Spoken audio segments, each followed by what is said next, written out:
Maka para tokoh Quraisy setuju dan meminta agar Abu Umayyah memilih hakimnya.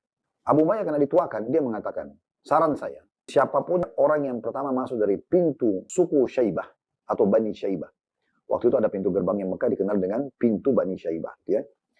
Maka kita jadikan dia sebagai hakim kita. Subhanallah, dengan hikmah Allah Subhanahu Wa Taala, ini yang jadi inti bahasan kita. Yang pertama muncul dari pintu Bani Syaibah adalah Nabi Muhammad SAW. Ini sebelum beliau jadi Nabi. Jauh sebelum beliau jadi Nabi. Gitu ya. Maka serentak semua orang Mekah mengatakan as-sadiqul amin radina.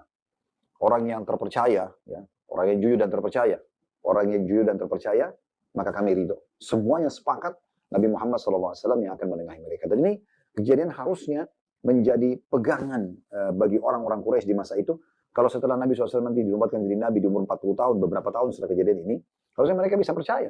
Sebagaimana mereka percaya, di sini beliau yang meletakkan, ya, Hajar Aswad, dan mereka semua sepakat kalau ini adalah orang yang jujur, tidak pernah dusta dalam hidup beliau sallallahu alaihi wasallam. Maka dari kejadian ini ya, diambil ada 2 poin penting. Yang pertama adalah bagaimana Nabi Muhammad sallallahu alaihi wasallam sangat dipercaya juga dikagumi oleh seluruh orang-orang Quraisy, seluruh penduduk Mekah, dan pengakuan mereka tentang kejujuran Nabi Muhammad sallallahu alaihi wasallam. Yang kedua, Allah Maha Suci ya sedang mendidik, Allah yang Maha Suci sedang mendidik dan menjelaskan kedudukan Nabi-Nya sallallahu alaihi wasallam dalam memecahkan kasus-kasus dan juga perkara-perkara yang besar di antara manusia yang kelak akan dibutuhkan saat beliau sallallahu alaihi wasallam dinobatkan jadi rasul. Jadi Allah sedang mendidik Nabi Muhammad SAW pada saat itu bagaimana beliau nanti menghadapi dan memecahkan permasalahan yang terjadi di tengah manusia. Gitu ya. Nabi SAW lalu menjadi hakim di antara mereka dengan membuka sebagian kain pakaian beliau. Ya. Sallallahu alaihi wasallam lalu meletakkan Hajar Aswad di atas kain tersebut. Nabi SAW datang dan menengahi dengan cara Nabi buka sebagian kain baju beliau, ditaruh di tanah, lalu beliau sendiri yang mengangkat Hajar Aswad dan diletakkan di atas kain tersebut.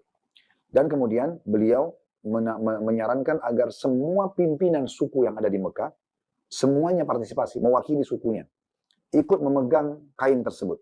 Walaupun cuma satu tangan saja. Ya.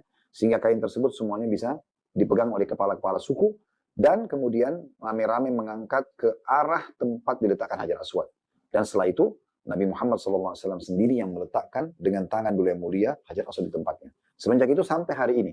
Tempatnya sama dan itu yang meletakkan adalah baginda Nabi SAW.